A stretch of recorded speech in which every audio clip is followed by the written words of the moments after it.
Hello everyone, welcome to another Fast Facts with Hugh Roberts. This one, we're talking about tenant-to-tenant migrations.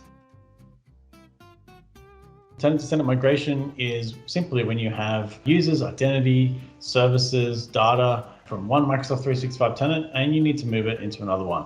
Now this process could be very straightforward. You can be using a very small amount of the tenant, or it can be a very, very large convoluted project to undertake.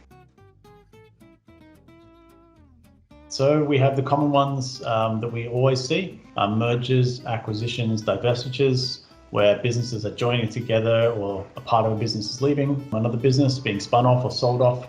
We occasionally see the tenant name change requirement come up. What that means is you can't change your tenant name once you're in Microsoft 365. And if you adopted lots of services and you change your business name, that can actually be a problem when you're sharing links externally. People might get confused, and it can actually not just be for confusion. People take this seriously for phishing links now as well. If the tenant name doesn't resemble what they're expecting, people are going to be more suspicious of that link. And finally, geo relocations for tenants. So businesses moving their tenant for data residency purposes, or they want to move their headquarters or their tenant location to some other place in the globe.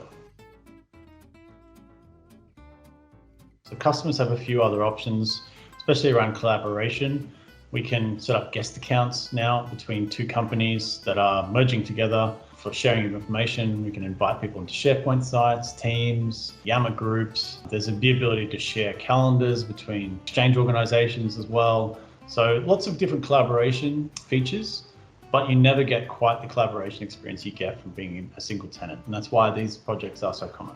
With regards to divestitures or splitting of companies, depending on the scenario, there's actually ability for companies to operate individually in tenants.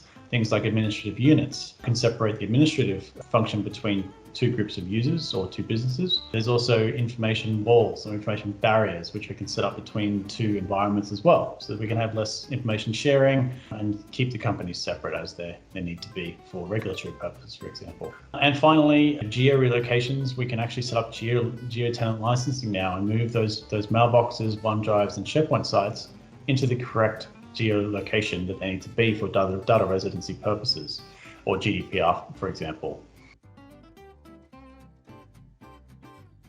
Big one for us is identity, making sure that is planned for and taken into consideration. We need to look at the end state for all this stuff, right? Identity could be much bigger than just the Microsoft tenant that we're talking about. It can be integrated into other products. It can be integrated into your IDM system, MFA. It could be, underlying identity in Active Directory that might need to change as well. We might need to change primary SMTP, might need to change the UPNs, depending on if the company name is changing in the divestiture. Loads of different considerations there, as well as the underlying issues we might have where we have to do all this in a certain amount of time, because that's what this merge or acquisition or divestiture is requiring of the companies legally, to do it in a certain amount of time. We also have data governance is a massive concern. So who has access to what are we migrating in and what are we keeping separate or migrating out? Big questions. That sort of data governance issue is not just a small piece of the pie. We have an issue where, for example, if a user is migrated into a tenant that's already active, they have access to stuff that they didn't have access to before. And is some of that stuff sensitive? Is the corporate intranet available to everyone in that tenant? And do we need to consider something like that? So loads of different considerations. I had one example the other day where we had a student migrating into a staff tenant, and we had to consider the fact that they might be able to see things that could affect their grades, and we don't want that.